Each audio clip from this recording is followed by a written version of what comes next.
You own ChicagoSean.e? Probably not. ChicagoSean.e is taken. Who's the bastard who got you? It's owned by AmorFatty33.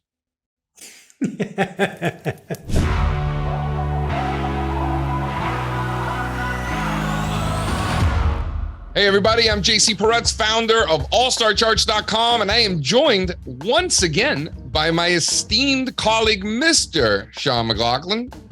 What's happening? And you look much more lit than I am. Your face is glowing. Maybe you're just having a good day.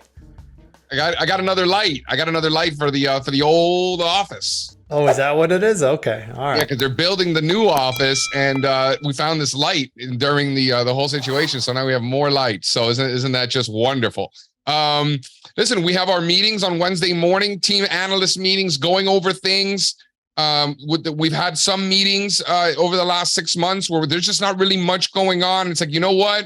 Don't worry about it. We'll wait till next week or tomorrow or whatever, just not that particular day. Today, on the other hand, we found a trade pretty quick, huh? Yeah, so let's get into this discovery here because the trade we're putting on is in Meta. That's what the cool kids are calling it now. I don't think I'm ever going to get used to that. I keep putting you and I still call it whenever Facebook. I look up the ticker. Very annoying. I know. So pull up this chart here, Brandon. We got a Facebook. This is the chart. This is the setup we're looking at. We're seeing the support here. But what blows my mind is that JC has like this total memory recall encyclopedia brain of charts. And he said, wait a second, I know what this looks like. Now pull up that gold chart. It looks like gold back in 2015. I'm just like, where does someone come up with that? Like, that makes no sense to me. Yeah, I mean, listen, when you look at as many charts as I do, like, you know what they look like. In many cases, I could draw them for you. Like in a lot of cases, like important ones, like I could draw like, important sector indexes, country indexes, ETFs, a lot of important stocks. Like I could draw them by memory because you've seen them so many times. And a chart of gold miners, this is one of my favorite squeezes of all time. Like it was just a solid downtrend, just couldn't break. And you got a ripper. So when I look at something like Facebook, can't break. My fundamental friends tell me it's the worst earnings for Facebook ever. And the stock went up. So, when you're in a downtrend, strong downtrends and bad news comes out and the stock can't go down, that's information. In the same way that last spring and last summer, all these tech stocks and growth stocks were coming out with great information and great news. And the stocks were not able to go higher, right? That was information then. You see that exhaustion at highs. You see this sort of selling exhaustion to the downside. And this is a dramatic example, right? Gold miners ripped. Everything ripped. Stocks ripped. Everything ripped off those lows, right? In this case, gold miners were the leader. The S&Ps bottomed out like another 4 or 5 weeks later. Europe bottomed out. Japan bottomed out. You see how I remember? Hey, we're not even looking at the charts, but I remember like it was yesterday. And they didn't bottom out until February. So this was a leader. Latin American emerging markets also, and base metals for that matter too, bottomed in January along with gold miners at the time. So that was leadership and it absolutely ripped higher. But the bottom line is it ripped higher because the positioning was so off. They were ready for a new leg lower. We didn't get it. And squeeze came. So in this case where you have a lot of pessimism in the market, just a lot of bearishness, people are waiting for that break to short the break, or perhaps we're already short in anticipation of the break. You don't get the break, you're going to get the squeeze instead. And that's what we're playing here with the old risky. So I like the risk reward. I like the risk reward, Sean. Yeah, well, we say it all the time, right? From failed moves come fast moves. And now let's be clear. We're not saying that just because gold did what it did, that Facebook is going to trade just like gold. We're not making that assertion. We're just... It could, of course it could. And this is an example of a pattern very similar. And so it could absolutely do it. But really what's got me more excited about the trade is if you flip to the next, you got that other chart on Facebook, the longer term chart. There you go. I like where we're at right here when you zoom out and look at the big picture. I mean, that is a huge level there around 150, 155. That's been a significant level multiple times going back over the last 8 years or so.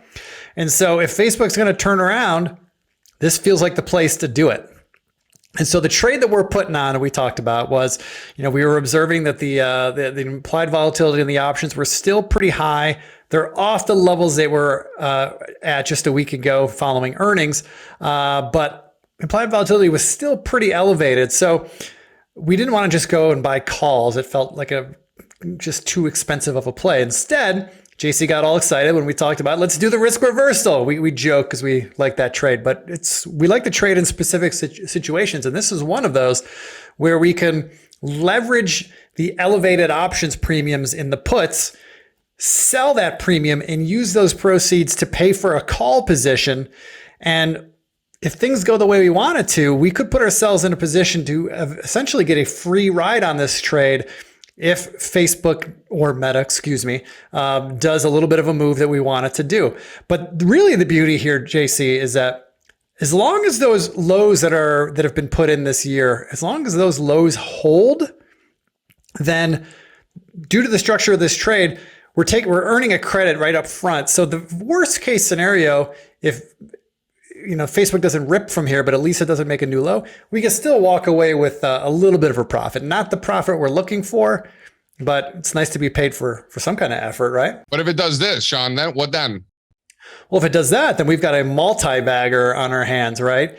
So the plan here, what we're doing with the position is, if Meta starts moving our way, if the stock starts going up like we think it will, if and when we get an opportunity to sell half of the calls that we purchased, if we could sell them at a price that would allow me to cover and close all of my short puts, I will do so. Because what that does, JC, is once I remove all the puts from the trade, then we've got no chance of loss, right? We've already got a credit when we put the trade on. We put the trade on today, we got $1 net credit, right? When we sold the 150 puts and bought the 195 calls, the net result was $1-ish credit, okay? So that's the credit we have now. If we're able to sell half these calls, let's say 3 weeks from now, Meta moves up and we could sell these calls for $15 each, right? I could sell one on this graph you got here. I did a 2-lot, right? So I could sell one of those calls at $15, and if my puts are selling at $7.50 or trading at $7.50, I could take that $15 I just earned from selling one call and purchase the 2 puts to close them out. And now all I have is a call that I have a net credit in the whole position. Worst case scenario, Meta could go to 0. I still walk away with the credit that I have.